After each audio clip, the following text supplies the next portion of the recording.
దగ్గర గనక పల్లె ప్రస్థానం ఛానల్ వాళ్ళు మన యొక్క బయళ్ళ కళాకారుల వృత్తి గురించి తెలుసుకోవాలని మన దగ్గరకు వచ్చి ఆ యొక్క మీ యొక్క వృత్తి గురించి చెప్పని మనం అడిగి తెలుసుకొని మన వృత్తి ప్రాధాన్యతను 10 మందిలోకి తీసుకుపోదామన్న వాళ్ళ కృషిని మనం సహకరిస్తూ మన 10 మంది మనకు దేవుని దీవించాలని చెప్పి కోరుకుంటూ ఆ యొక్క అమ్మవారు ప్రార్థన చేద్దాం కదా. మీరు బయళ్ళ కళాకారులుగా మీ తాతల తండ్రుల నుంచి ఇంకా మీ ముత్తాతల నుంచి అసలు ఈ కళ మీకు ఎట్లా అబ్బింది? మీరు దీన్ని ఎట్లా వారసత్వంగా స్వీకరించినారు? మీ తాతలు వాళ్ళ నాన్నలు ఈ విద్యను ఎట్లా పోషించేవాళ్ళు? మీరు చిన్నప్పటి నుంచి ఉన్న వాళ్ళతో గడిపిన అనుభవాలు, మీకు పడిన మొదటి బీజం, వాటి గురించి చెప్పండి. మాకు తాతలు ముత్తాతలు పూర్వం మాది ఇల్లూరు గ్రామం సార్. ఇల్లూరు అంటే తిప్పర్తి మండలం తిప్పర్తి పక్కనే ఉంటుంది ఊరు. అక్కడి నుంచి మాకు ఒక్కొక్కరికి ఈ ఊర్లు అనేది వతనం అంటారు దాన్ని, వతనదారులు. అవును, 4 అన్నదమ్ములు ఉంటే ఆ 4 మా నాన్న ఉన్నాడు. మా నాన్న ఒక ఊరు 4 ఊరు సంపాదించాడు. మేము 2 అన్నదమ్ములు ఉన్నాం. 2 ఊర్లు పంచుకోవాలి. మా 3వ తాత అంటే మా ముత్తాతకు 7 కొడుకులు. ఆయనకు సోమయ్య మా ముత్తాత పేరు. ఆ 7 కొడుకులలో మా నాన్నగారి తాతకు కంకణాల పెళ్లి అనేది ఊరు వచ్చింది భాగం కింద. వస్తే మా నాన్నగారు తాత ఇక్కడికి వచ్చేసి నెల్లూరు నుంచి ఇక్కడికి వచ్చేసి ఇక్కడ ఆయన కార్యక్రమాలు చేసుకోవడం, ఈ ఊళ్ళోనే జీవనోపాధి చేసి ఇక్కడ రైతులు ఆయనకి ఇల్లు కట్టించారు. ఇక్కడనే ఉన్నాడు. ఇంకా ఆయన తెలివితేటతో ఇక్కడ భూములు కొన్నాడు, ఇక్కడనే ఉండిపోయింది. ఆ తర్వాత మా తాతగారు ఇక్కడనే జన్మించాడు కంకణాల పెళ్ళి. మా తాత తర్వాత మా నాన్నగారు, తర్వాత నేను. ఇదే గ్రామంలో ఇది మాకు మిరాసకు వచ్చిన కంకణాల పెళ్ళి. దానికి తోడుగా మా ఇంకో తాతది ఊరు పక్కన తాందారి పెళ్ళి అని ఉంటే ఆ తాత అమ్ముతుంటే ఊరు మా తాత కొన్నాడు ఊరు. అట్లా అన్నమాట. అంటే ఏమి ఇస్తారు, ఏమి ఇచ్చుకుంటారు? డబ్బులు ఇచ్చే కొంటాం. డబ్బులు ఇచ్చే ఆ ఊర్లో ఉన్న వతను ఆయనకు వదులుకుంటాడు. ఇక రాడిగా ఇక మాకు వతనకు అమ్మిండంటే మేము తీసుకుంటాం, డబ్బులు ఇచ్చుకుంటాం, ఇక కాగితం రాసుకుంటాం.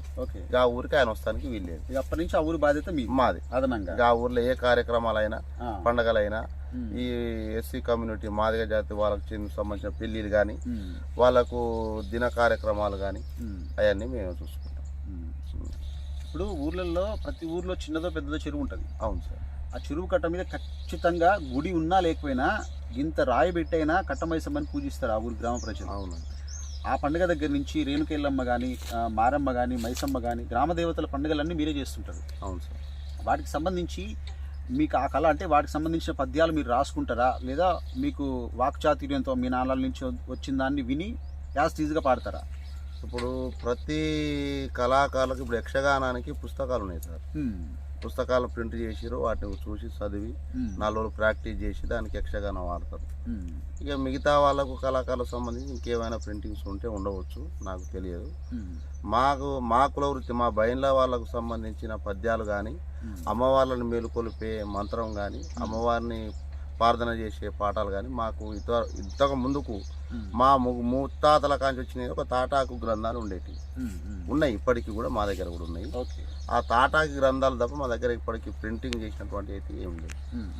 బొడ్రాయి కా నుంచి మొదలు పెట్టుకుంటే బొడ్రాయి, ముత్యాలమ్మ, కట్టమైసమ్మ, కోటమైసమ్మ, పోలేరమ్మ, మారమ్మ, పాపమ్మ, ఈదమ్మ, ఎల్లమ్మ, ఇక ఉప్పల మైసమ్మ, ఇటువంటి అన్ని కార్యక్రమాలు మేము చేయాల్సినవి ఆనాటి నుంచి.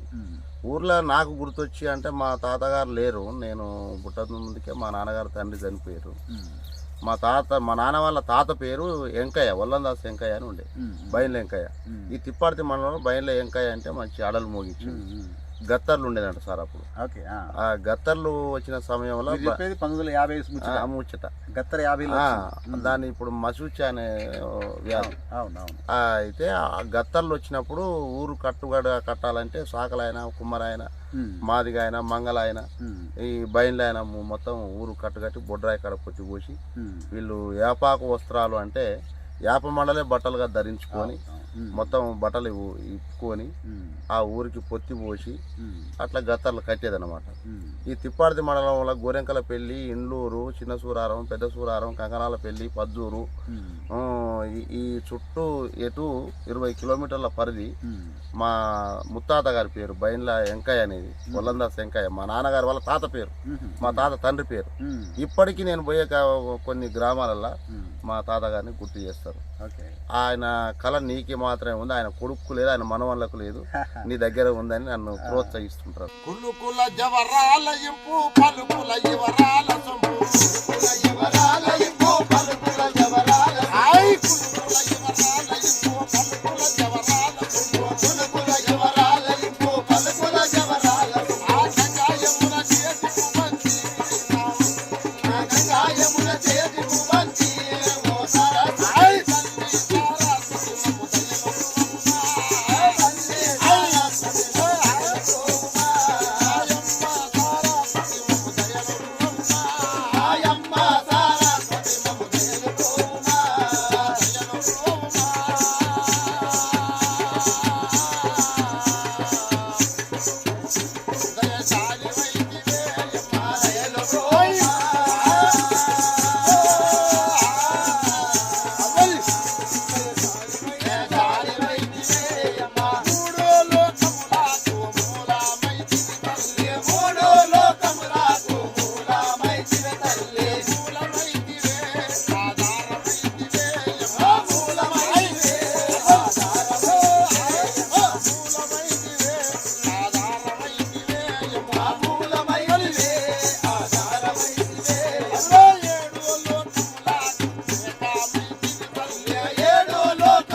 జానకిరాములు గారు, సార్ కళాకారులు అంటే రామారావు నుంచి హరికృష్ణ కాడికి, బాలకృష్ణ కాడికి, ఆయన కొడుకు తరాలకు వస్తుంది కదా. తరాలకు వస్తువులకు మరి కోట్ల ఆస్తులు ఉన్నాయి. మీది తరాల వారసత్వమే. మీరు వాళ్ళకు మించిన కళాకారులు. ఇంకా చెప్పాలంటే మీకు ఎన్ని కోట్ల ఆస్తులు ఉన్నాయి, మీరేం సంపాదించుకున్నారు, మీ ఆర్థిక పరిస్థితి ఏంది? ఇప్పుడు వాళ్ళ కళని ప్రపంచవ్యాప్తంగా చూపిస్తానికి తెరలు వచ్చినాయి. తెర మీద చూపించే కళాకారులు వాళ్ళు. మేము తెరసాటు నుండి నడిపించే కళాకారులం మేము. మాకు ఆస్తులు ఏముండేది సార్, మా ముత్తాతల నుంచి వెళ్ళి కూడా మాకు ఆస్తులు పాస్తులు ఏం లేదు. ఆ రోజుల్లో అటువంటి ఊర్లకు గత్తర్లు వచ్చినాయి అంటే, లేకపోతే పిల్లగాడు ఏడుస్తుంటే అంతరం కట్టాలంటే, తాయిత కట్టాలంటే, లేకపోతే ఎడ్లకు బాగలేదు, బర్రెలకు బాగలేదు, గొర్రెలకు బాగలేదు, వాటికి ఏదో బాగు చేయాలంటే, ఈ ఎల్లమ్మ పండుగ చేయాలి, పోషమ్మ పండుగ చేయాలి, మచ్చమ్మ పండుగ చేయాలంటే పోతే వాళ్ళు ఇచ్చిన ఆనా పైసలో ఒడ్లు జొన్నలో తీసుకొచ్చుకొని పిల్లలు దాక్కుని బతికిరంతే. ఇక అంతకు మించి ఒక ఊళ్ళో రైతులు అప్పుడు దొరలు ఉండే, దొరలు పటేన్లు పటవార్ల కింద ఇటువంటి పండుగలు చేస్తే వారికి బాగా సమ్మతమై మెచ్చితే వాళ్ళు ఒక 5 గుంటలో 10 గుంటలో ఇనామి కింద రాసిచ్చిన భూములు తప్ప ఇక తాతల తండ్రులు సంపాదించిన ఆస్తులు ఎకరాలు లేవు. ఆర్థికంగా అంతకు మించి కోట్లు అయితే ఏం లేవు సార్. ఇక ఇది అంతరించిపోతున్న కొద్దీ కొంత ఏదన్నా చదువుకొని అభివృద్ధి చెందిన వాళ్ళు కానీ, లేకపోతే ఇంకా వ్యవసాయం చేసి శారీరకంగా కష్టపడ్డోడు కానీ, ఏమన్నా 1-2 ఎకరాలు కొనుక్కున్న వాళ్ళే కానీ పూర్వం నుంచి అయితే ఆస్తులు ఏం లేవు. మా ఇప్పుడు తాతలు ఊర్లలో చేతి వృత్తిదారులు ఉంటారు, అవును. మంగళాయన మాలాయన మాదిగైన, వీళ్ళందరూ ఏం చేస్తారంటే ఆ ఊర్లో ఉన్న భూస్వామికో లేకపోతే బాగా ఆస్తిపాస్తులు ఉన్నాయనుకో ఆయన కాడ పనిచేస్తారు. అవును. వాళ్ళు ఏం చేస్తారంటే తెగల కింద వాళ్ళకు నెలకింతో 2 నెలకింతో ఇస్తారు. అవును. ఈయంగా కూడా మీదంగింత భూమో ఇంకేదని ఇస్తారు. అవును. మీరు అట్లా కాకుండా చాలా కాలంగా ఉన్న కళాకారులు, పైగా ఒక్కరిద్దరికే మాత్రం కాదు, ఎస్సీ ఎస్టీ బీసీలు అందరికీ బహుశా అవును. వీరందరికీ బాగా తెలిసిన వాళ్ళు. అవును. అప్పర్ క్యాస్ట్ వాళ్ళు మిమ్మల్ని పిలవరేమో కానీ మిగిలిన క్యాస్ట్లు అందరికీ మీతో అనుబంధం ఉంటుంది. అవును. ఆ క్రమంలో మీరేం సంపాదించుకోలేదు, మీకు ఎవరైనా ఇనామం ఇవ్వడం కానీ. అప్పర్ కాస్ట్ వాళ్ళు పిలవరు అనేది ఏం లేదు సార్. అప్పర్ క్యాస్ట్ వాళ్ళు కదా, దొరోని ఇంట్లోనైనా దొరోని గడిలైనా గడి మధ్య పని చేయాల్సింది బయట వాళ్ళే. ఓకే. అప్పర్ క్యాస్ట్ వాళ్ళు పిలవరు అనేది ఏం లేదు. అందరు పిలిచేవాళ్ళు, అందరికి కావాల్సిన పనులు చేపించుకునే వాళ్ళు. కాకపోతే మీరు అన్నట్టుగా ఇప్పుడు సాగల వాళ్ళకి కానీ, కుమ్మర వాళ్ళకి కానీ, మంగళాలకు కానీ 6 నెలలకు ఒకసారి పంట వస్తుంది కదా, ఆ పంట కింద వాళ్ళకు ఇవ్వాల్సిన భుక్తం ఏదో ఇచ్చేటోళ్ళు అన్నమాట. కారు భుక్తం అనేది, ఒక కారుకి ఇవ్వాల్సిన భుక్తం కారుకి ఇచ్చేది వాళ్ళకు. ఇక మాకేముంది, మాకు ఎప్పుడు ఆ ఇంట్లో పిల్లగానికి బాగా లేకుంటేనో ఏడుస్తుంటేనో సీదర చేసుకుంటున్నో ఓ అంతరం కడతాను పోయినప్పుడు ఓ కుండెడో 5 చీరలో ఓ మానడో పట్టి అదే మాకు భుక్తం. మాకు రోజు భుక్తం దొరికేది. ఆ మిగతా వాళ్ళకేమో కారు భుక్తం అని వాళ్ళకి దొరికింది ఇంకంట. ఇక అప్పుడు నేను చెప్పినట్టుగా ఇప్పుడు ఆ దూరం గడ్ల పండుగ చేస్తే వానికి మెచ్చితే వాడు ఒక 5 గుంటలో 10 గుంటలో పట్టా ఇనాం కింద ఇచ్చేది. మాకు కూడా ఉన్నాయి బయట ఇనాముల కింద ఊర్లలో ఉన్నాయి, కొంతమందికి ఉన్నాయి. ఇక ఊర్లో వాళ్ళ ప్రవర్తనను బట్టి, ఆ ఊర్లో ఉన్న దూరాలను బట్టి, భూస్వాములను బట్టి ఇచ్చిన వాళ్ళు. జనకరాములు గారు సార్, మీరు ఇంత కృషి చేస్తున్నారు కదా, ప్రభుత్వాల నుంచి అంటే మీ తాత ఉన్నప్పుడు ఎవరున్నారో, కోట్ల విజయభాస్కర్ ఉన్నాడో, కాసు బ్రహ్మానంద రెడ్డి ఉండో, ఎవరున్నారు మీ దాకా ఇప్పుడు రేవంత్ రెడ్డి ఉన్నాడు, వెనుమడి దాకా కేసీఆర్ ఉన్నాడు, అంతకుముందు రాజశేఖర్ రెడ్డి ఉన్నాడు. వీళ్ళందరూ కొద్దిగా ప్రజా పరిపాలన తెలిసిన నాయకులే. అంటే మెజారిటీగా చెప్పబడుతున్న జనాలు ఏంటంటే ప్రజలు అందరి సంక్షేమం చూసే వాళ్ళే అనే ఒక భావన ఉంది. ఎస్, నేనేమంటానంటే మీ సంక్షేమం గురించి పర్టికులర్గా మీకేమైనా నిధులు ఇవ్వడమా, మీ సంక్షేమాన్ని గురించి ఆలోచించడమా, మీ పిల్లలకి ఏమైనా ఫ్రీ సీట్లు ఇవ్వడమా, అసలు ఏమన్నా మీకు సంక్షేమం అందుతుందా, మీ గవర్నమెంట్ నుంచి మీకు అండదండలు?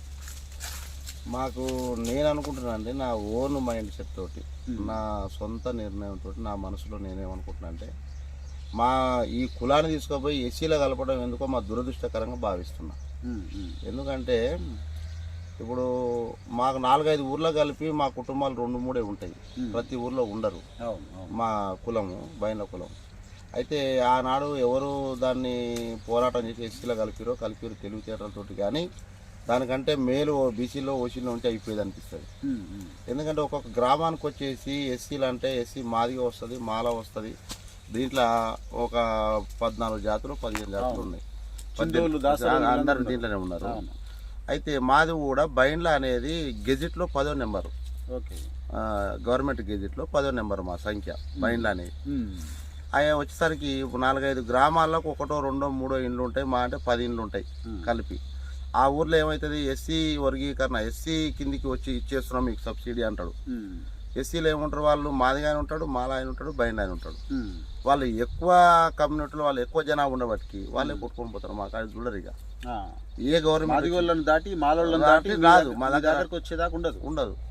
వాళ్ళు ఏం ఆలోచిస్తారు, ఊర్లో కూడా సర్పంచ్ తోటి పెట్టియాలనుకోండి. ఎగ్జాంపుల్ ఉదాహరణకు సర్పంచ్ చెప్తే అవుతుంది. సర్పంచ్కి ఓట్లు మా దగ్గర ఉండవు కదా, 3-4 ఓట్లు, ఒక్క ఇల్లే కదా. ఈ 4 ఓట్లతోటి ఏముందిరా, ఇప్పుడు ఎస్సీ మాల కాడికి పోతే 100 ఓట్లు ఉన్నాయి, ఎస్సీ మాల కాడికి పోతే ఒక 50 ఓట్లు ఉన్నాయి, వాళ్ళకి పెట్టిద్దామని చెప్పి మా దగ్గర దాకా ఒక్క సంక్షేమాన్ని కూడా రానియరు.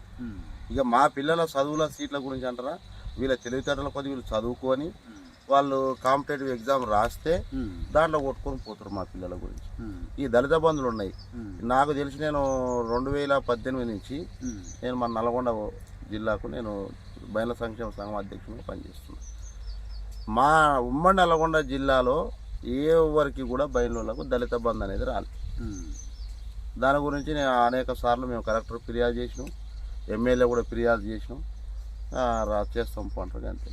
ఇప్పుడు ఒకవేళ ఎస్సీ కమ్యూనిటీకి సంబంధించిన రిజర్వేషన్ ఒక ఊరికి అయిందనుకో, మీ ఎరుకలో నల్గొండ జిల్లాలో కానీ ఇంకెక్కడైనా కానీ బయలులైన సర్పంచ్ అయినట్టుందా? అవునా, సర్పంచ్ కానీ ఎంపీటీసీ కానీ ఉన్నారు. ఈ నగరకల్లు మండలం సందుపట్ల గ్రామంలో ఎంపీటీసీ ఉంది మా కమ్యూనిటీకి. ఓకే. నేను చిన్నగా ఉన్నప్పుడు నిలవనూరు మండలము గుంటుకగూడెం అనే గ్రామం ఉండే, ఆ గ్రామంలో మా బయళ్ళ వ్యక్తి ఒక ఆయన సర్పంచ్ అయ్యాడు. పిట్టంపల్లి ఇక్కడ పక్కన నల్గొండ పక్కన పిట్టంపల్లి కట్టంగూరు మండలం పిట్టంపల్లిలో ఒక ఆయన ఇప్పుడు పరశురాములు అంటే ఆయన ప్రజెంట్ సర్పంచ్ అయిపోయింది, పీరియడ్ కూడా అయిపోయింది. అంతకుముందు శ్రీకాంతాచారి వాళ్ళ ఊరు పొడిచేడులో కూడా భిక్షం అని లెంకలపల్లి భిక్షం అని ఆయన సర్పంచ్ వ్యవహరించారు. ఓకే, ఆ ఊరు ఇప్పుడు సర్పంచ్గా వ్యవహరించిన వాళ్ళు ప్రజాప్రతినిధులు అయ్యారు కాబట్టి ఆ చుట్టుపక్కల ఊర్లలో ఉండే బైండ్లకు ఏమైనా చేసిన సంక్షేమ రికార్డు ఏమైనా ఉందా? అట్లాంటి సంక్షేమాలు ఏం లేవు సార్. అక్కడ వాళ్ళని ఎందుకు పెట్టుకోవడం జరిగిందంటే వాళ్ళు సర్పంచ్ కావడానికి కారణం చెప్తాను నేను. ఇప్పుడు దానికి సంబంధించి అధికారి పైన ఎవడో ఉంటాడు, దొరనా ఇప్పుడు బీసీనా ఇంకా వేరే అగ్రకులాల వాళ్ళు ఉంటారు. ఇక ఈయన అయితే మనం చెప్తే వింటాడు అనేది వ్యక్తిని పెట్టడం, పనులు వాళ్ళు చేయించుకోవడం, కానీ వాళ్ళు కూడా చేసింది ఏం లేదు. ఇప్పుడు ఈ టీవీ ముఖంగా వాళ్ళు చూసినా నన్ను అనేది ఏం లేదు, వాళ్ళు చేసిన కార్యక్రమాలు అవి. ఇప్పుడు లెంకలపల్లి భిక్షమయ్య అని ఇప్పుడు పొడిచేడు గ్రామంలో ఉన్నది, ఆయన చేయాలనుకుంటే చాలా చేయొచ్చు, అది పెద్ద గ్రామ పంచాయతీ. ఆయన ద్వారా అయింది ఏం లేదు, వాళ్ళు అగ్రకులాల వాళ్ళే బాగుపడరు కానీ మా కులానికి ఏం మేలు చేయలేదు. ఇప్పుడు ఎస్సీ రిజర్వేషన్ ఉన్న ఎమ్మెల్యేలు ఉన్నారు. ఎస్సీ రిజర్వేషన్ ఉన్న ఎమ్మెల్యే కాన్స్టిట్యున్సీలో అందరు ఎస్సీలకు ఏం సంక్షేమం జరగలేదు. అలాగే ఒకవేళ మీరు లెంకలపల్లి భిక్షం అనేట ఆయన పొడిచేడు గ్రామానికి సర్పంచ్ అయినా కానీ బయలుకి ఏం వరగలేదు. మళ్ళీ ఆయన అగ్రకులాలకి ఓ దేవి జగదాంబరి ఓ లోకమాత పరమ పావన తల్లి ఓ పరమ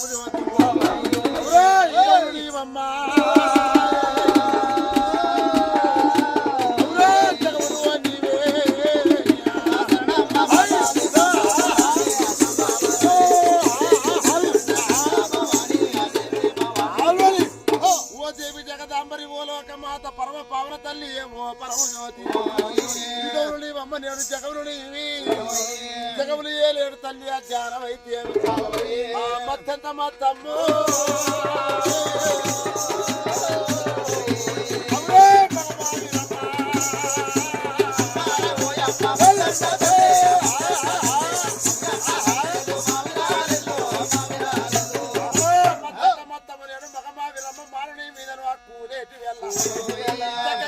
మాత జాతమైన సట్టేడు సముద్రాల స్థానం చేస్తా ఉన్నామమ్మా.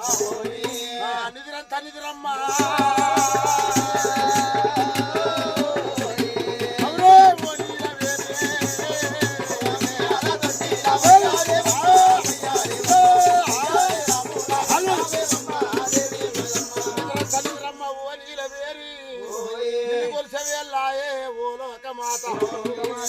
మాతంగి తప్పడు నీ మాలు ముంగల మోగేటి వేళ మాత కన్నెలు వచ్చి నీ ముందు నాట్యము చేసేటి వేళ కుమ్మరి చెట్టు నీ కొలం కుమకుమ గుగ్గిలం కాల్చేటి వేళ చూడు అమ్మ నేడు ఆర్య నేత్రి మా గొప్ప భవనీడే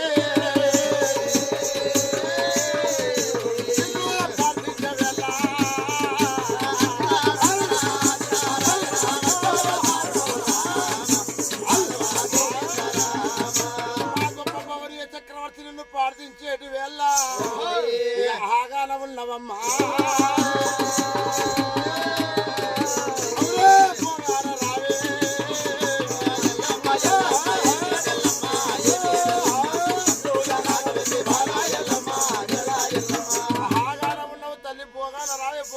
తల్లి కుచులోకి రావు ఉన్నవమ్మ నేడు గుమ్మటాన రావే గుమ్మటాన ఉన్నవమ్మా.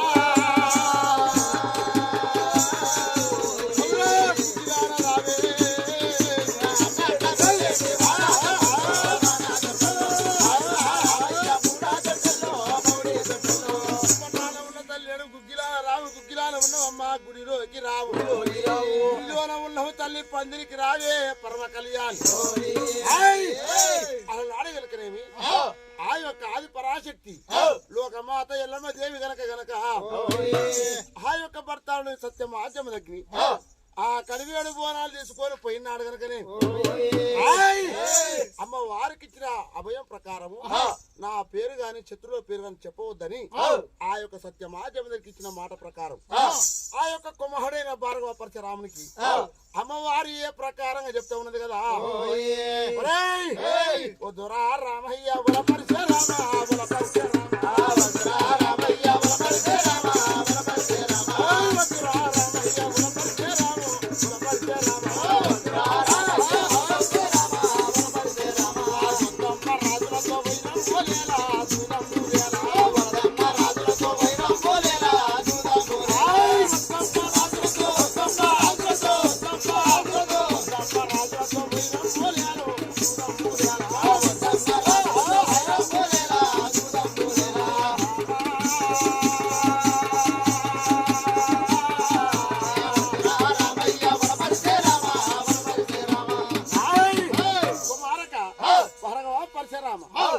స్వామి భార్గవ పరశురాముడు అంటే సామాన్యుడు కాదు, దశావతారమూర్తి.